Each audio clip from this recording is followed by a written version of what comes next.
Don't waste your time. The 5 safest classes to main in Season 2 of WoW Midnight. Are you a risk taker, you know?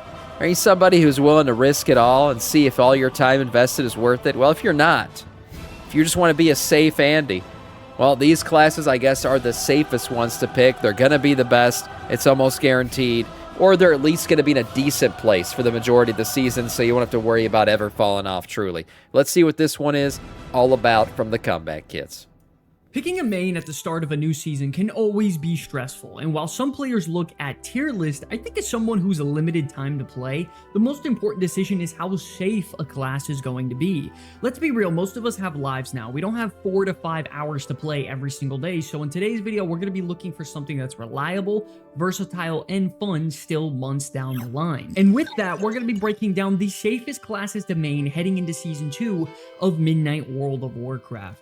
Starting off first, we have the Paladin. Now, Paladin has always been... I mean, it's like guaranteed. If Retribution's always going to be good, and if it's not good, the Discord for the Retribution Paladins are going to absolutely fucking riot, and then Blizzard's going to have to fix it. They're also the majority of the player base, so it's very hard for them to for Blizzard to put them in a bad spot.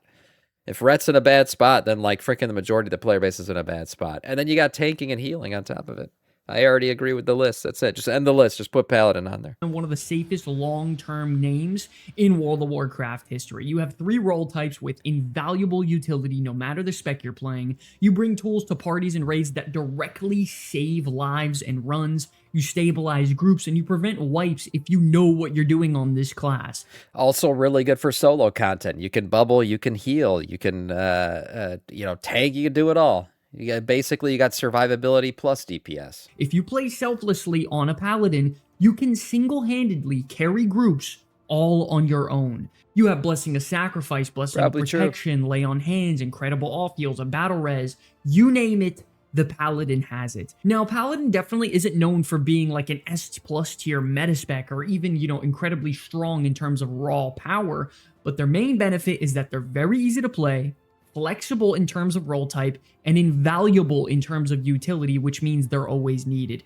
Not only that, I love their defensive capabilities and higher end gameplay and Mythic Plus content. Of course, you have your infamous bubble, but I think Paladin is so solid for a safe class to main because this is a class you can main for months on end if you like multiple role types, whether it be tank, healer, or DPS. I think with Paladin, you're the class people look to when something goes wrong, and that ability to directly influence the success of your group, whether it be for raiding or Mythic Plus, makes them just so fun and awesome to play. With that being said, though, in terms of individual raw power, the Paladin is actually performing quite well throughout testing right now. Protection Paladin is looking to be the meta tank. Yeah, prop Paladin's going to be the meta. It's going to be the meta. I'm telling you right now, I know my tanks, people. They're going to be meta. Season. The damage profile is incredibly strong. Defensive changes have made them much more tanky. They bring incredible utility as a tank, a ton of silence and interrupts and crowd control for caster comps, good sustain, you name it, the Protection Paladin pretty much has it right now. The Red Paladin, however, you bring slightly above average, category DPS. Their damage definitely isn't the best in the game by any account, but... some people are saying Blood DK. Maybe Blood DK edges them out. We just got that massive 20% buff to our damage, which was a freaking huge deal. So we'll see. But if I had to pick safeness-wise, prop Paladin's usually the better bet. They make up for it greatly with, you guessed it, their incredibly consistent DPS, their good utility, and their low skill ceiling, which is quite nice. Holy Paladin also hasn't been doing amazing throughout Midnight testing and even Midnight Season 1 so far, but they did recently get some buffs on the PTR that is helping them, and while they definitely aren't meta by all means, they can definitely hold their own if you know what you're doing on Holy Paladin with all these updates. I think the bottom line is simple, ladies and gentlemen. Paladin is always safe because it gives you the confidence that you will be invited, whether it be for Mythic Plus or raiding, simply by how much utility you bring. True. If you love playing tank, healer, or DPS, it's right up there with Druid in terms of flexibility, and if you want a main that rewards game knowledge, good utility, and group saving potential, Paladin is one of the most dependable classes you could play in the game. I can't disagree. Moving on now, we have the Shaman. Shaman is another class that checks many boxes when it comes to being safe for long-term playing. It's funny, he started with the 2 faction-based classes. I mean, originally these were only Horde and Alliance, so these are coming back legendary classes. 2 DPS specs being range and melee, as well as a healer, so you have different gameplay variety and styles if you're looking for something. By the way, it's a shame that Shaman still don't have a tanking spec. I mean, Blizzard's got to fix that eventually, right? It's only been over 20 years that players have asked for it. It's going to happen, I'm sure. Like that. Like Paladin, you also have incredible utility with all of your totems, poison cleansing, which is huge this season, strong crowd control, raid-wide Sky Fury buff, as well as Bloodlust. So when it comes to utility, they're the best of the best, making them always wanted and needed inside of groups. When it comes to grading on the PTR throughout testing, I think Shaman is in a very strong spot right now, even in terms of raw power, which isn't quite often the case for Shaman. Their damage is incredibly high and in much higher consistent place compared to last season, where most of it was funneled all into their cooldowns. Blizzard made some amazing changes to update how their damage profile is played outside of, Ascendance and all their cooldowns, and things have been much smoother and consistent for them. I think whenever anyone plays World of Warcraft, they're always worried if they're going to be, solo queuing, if they're going to get invited or not. If you are playing a Shaman, you're not going to have to worry about that at all, just simply with all your utility and consistent damage, Bloodlust, all that fun stuff. Your social value is through the roof right now. Their utility, is S tier. I totally agree with that. They're going to continue to be, especially with the dispels and all that shit. Oh my god.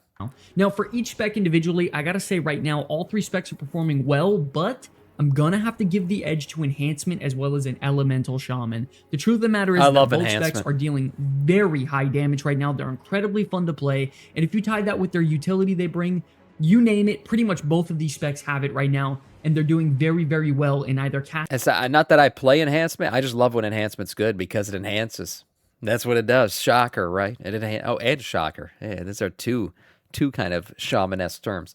I just like it when they're good because, yeah, you bring an Enhancement Shaman in and they bump up everybody's numbers. It's quite nice. Master or melee cleave comps. Restoration Shaman has seen better days, yes, but they're definitely holding their own, and they just got some really nice buffs the other day, so this spec is definitely on the rise, very easy to pick up, and very invaluable when it comes to Mythic Plus and even raiding, depending on the comp that you play. I would say the bottom line is this: Shaman is safe because it brings things groups will always need: Bloodlust, strong crowd control, good interrupt, poison cleansing. They become very important when content becomes difficult, and that's where the value is with Shaman. If you want to main a spec that's great for group content and playing with others, I think Shaman can absolutely be for you. Moving on next, we have the Mage. Now, this may come to a little bit surprising, but the one thing about Mage that I've always said is they're one of those hardcore, like, DPS only classes with 3 DPS specs. So odds are one of those 3 specs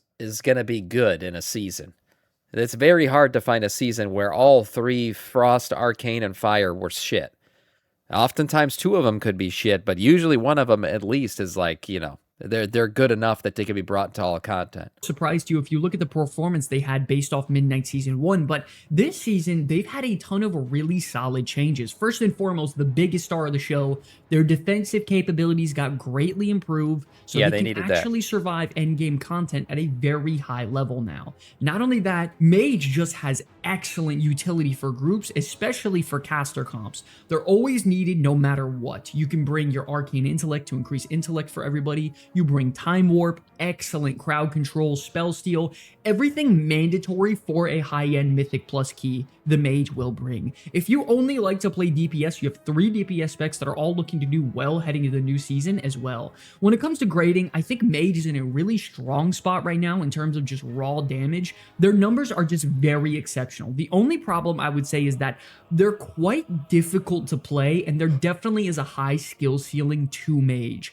They definitely aren't as forgiving as some of the other specs when it comes to survivability like Death Knight or Warlock, but if you know what you're doing on a Mage, you're going to be an absolute problem. Also, side note, and you may have noticed it on the screen already, Mages have some of the coolest animations in the game. They really do. I mean, some of their animations are just like they're freaking hypnotizing. They're so cool looking. In high-end content, this is a class where if you know what you're doing, your meta stability is going to be very, very solid. When it comes to grading for each spec, I think overall Mage is in a good spot, but by far the best spec has to be Arcane Mage at the moment. This spec got a ton of really good updates and changes. The new Prismatic Bolt ability replaces their old Apex, and it is just phenomenal. The rotation is a lot more smooth, and because they got some better defensive capabilities, Arcane is one. I mean, you mentioned something banned. I don't know if you're messing around or not, but they do have portals, and they make food, obviously, too. So, I mean, Mage overall, just like, you know, being a solo player, too, is kind of nice to play Mage. Of the best specs. You get around easy, you're always fed. I think Fire and Frost are a bit behind Arcane, but they're still both very good at the moment. I just think they should rework Fire Mage entirely because I think the gameplay is quite literally 3 to 4 buttons max, but this is the state that we're playing with Fire Mage, and it is what it is. I would say the bottom line is this. Mage is a very high skill ceiling DPS that just pumps heading into Midnight Season 2. I think the star of the show is Arcane Mage, but that does not mean the other two specs cannot perform either. With all the defensive capabilities being brought up, they took Mage's biggest weakness and updated it while keeping their utility and damage profile very high, instantly shooting them up into meta contention, in my opinion. Chlamydia, you're right. I always forget that. Everyone does have Recuperate now, so the food is not as big of a deal as it used to be. You're right. Death Knight. Oh, this video just got good. Yeah. All right. Moving on now, you guys knew this one was coming. We have the Death Knight. Now, the truth of the matter is, Death Knight is currently looking like one of the safest and strongest classes you could possibly play heading in Season 2. Both DPS specs are performing very well in testing, while Blood Death Knight continues to receive some improvements and is slowly moving back in the right direction. Realistically, though, the highlight is the DPS options being Frost and Unholy. Death Knight is the tankiest class in the game. They bring valuable utility through Death Grip, AMZ, and solid control. So even before we talk about the damage, Death Knight brings really solid value to every type of content out there. Also, don't forget, best lore in the game. Death Knight, best lore in the game, no doubt.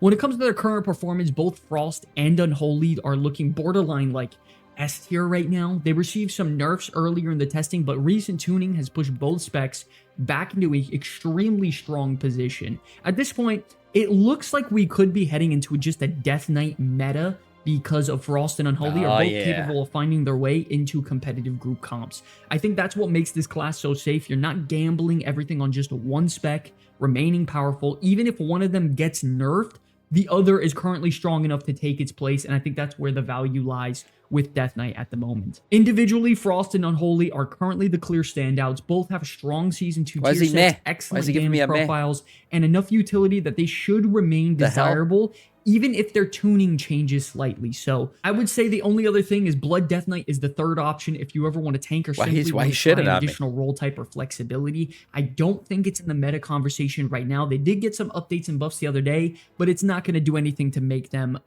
top tier by all means. I would say this combination gives Death Knight some of the best insurance in the game with all three of these specs, and I think they're all doing really well right now. The bottom line is that it's very simple here. This class is doing well. Unholy has already had an excellent Season 1 outing. Frost is now going to be joining it in Season 2 as an excellent option, and the class brings elite survivability and very valuable utility on top of all of their damage. If you want someone that's powerful, durable, flexible in great groups, and extremely reliable for solo content like Delves and Prey, Death Knight is easily one of the safest. He must have done this video before he saw the blood DK buffs. Maybe he did, because that last round was pretty substantial. I mean, it was massive, the 20% buff and stuff. So, yeah, this video, he must have been making it before that happened. This means you can have in Season 2. Moving on, lastly, we do have the Demon Hunter. Now, if any of you remember, Devour Demon Hunter was the top dog in Season 1 of Midnight World of Warcraft when it comes to raw damage, and it was comfortably in the meta conversation literally every single week throughout the season.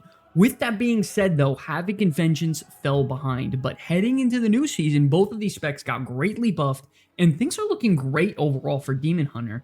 Not only that, you also bring great utility and self-sustain as a Demon Hunter with Chaos Brand, as well as your other passives, healing you up. And for solo content, this is a class that's always performed exceptionally well for things like Prey and Delves, so it's good for that also. On the PTR right now, it's surprising, but with Devour, people are playing the Void Scarred melee burst build in Mythic Plus, and I gotta say, it's doing well at the moment, and with Havoc getting some good changes as well, both these DPS specs are set to to perform at a high level. Not only that, Demon Hunter as a whole is relatively straightforward to play comparatively to, some of the other specs in the game that are quite difficult, like Mage, Warlock, or even Druid. So if you're looking for something that's rather straight, if you're eating crayons and sucking on glue, yeah, I mean, this is an easy class for you to play. That's what he's trying to say. You got 2 buttons, basically. You'd be fine. Forward and a bit on the nose, but performs well, your meta stability is always going to be very solid, and this is going to be a class that's going to be needed heading into the next season with certain comps. I would say, talking about the grading for each spec, I think still, yet again, the best spec right now for Demon Hunter has to be Devour. They took some of their damage out of their Void meta and put it into their tier set, as well as consistent DPS, and their numbers are just solid in Mythic Plus on the PTR right now. With that being said, Vengeance and Havoc are definitely on the rise. They got some nice buffs as of the other day. Both of these specs, defensive capability for Vengeance look good. Havoc just got some great changes. Both of these specs are definitely playable, but the truth of the matter is, Devour is the star of the show. I would say the bottom line is this, ladies and gentlemen, because Devour is the new kid on the block and brand new spec in the game, Blizzard clearly wants to keep pushing them as a major identity in Midnight's meta conversation. I think this is a class that's relatively straightforward. You have a couple new build options this season with the new melee build. Your survivability is solid. You bring good utility for caster groups, and overall, it's just a good spec heading into this season. If you want some flexibility with a different melee DPS spec, you have Havoc as well as Vengeance as a tank, so in general, could be an option for you. I also just wanted to bring up an honorable mention, and that is the Priest. The star of the show, I think, has to be Shadow Priest here. They got some absolutely incredible changes heading into this season. Their damage profile has gotten substantially better than Midnight Season 1. The rotation and gameplay is very, very fluid, and it's by far one of the most fun specs you can play in Season 2 as of right now. It's funny, like when I think of Priest, I always think of Holy Priest, and I actually think that's their worst spec right now. And so there you go. Play Discipline or Shadow. Shadow looks finely like Shadow should be good this expansion. It's Midnight. It's a freaking Void expansion. Make Shadow good. Right now, when it comes to Discipline Priest, I would say they're competitive to a certain extent right now. I'm not going to sit here and pretend like they're the best healer in the game, but they could definitely hold their own if you know what you're doing on Discipline on the PTR right now. The only aspect that I'm quite worried about was Holy Priest. They're falling behind some of the other healers, and I gotta say, I hope they get some buffs too. That's the only reason they weren't on this list as a safe class to main. I would say overall that Shadow and Discipline seem to be really solid, but when it comes to Holy, they are not doing too well. But yes, ladies and gentlemen, that is going to wrap up today's video on the safest classes you can main heading in Midnight Season 2. Remember, this is based off security, role flexibility, performance on the PTR right now, as well as just a class that you can play multiple specs of that seem like they're going to dominate months into the season. I want to thank you all so much for watching this video. We got a lot more content coming soon with Midnight Season 2 just around the corner. My name is Sky from the Comeback Kids. I'll see you in the next one. Peace. Hey everybody, thanks for watching. If you enjoyed the content, consider subscribing or check out one of the videos you see on screen here to stay up to date on all things Warcraft. My name's Sky from the Comeback Kids. It's an absolute pleasure to make content for you all. I'll see you in the next one. Yeah, nice video overall. I agree with like basically every spec he picked. There's no real shockers here.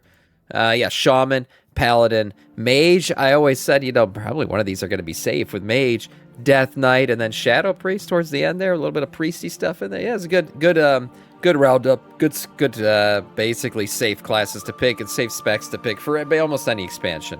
Nice video overall from the Comeback Kids.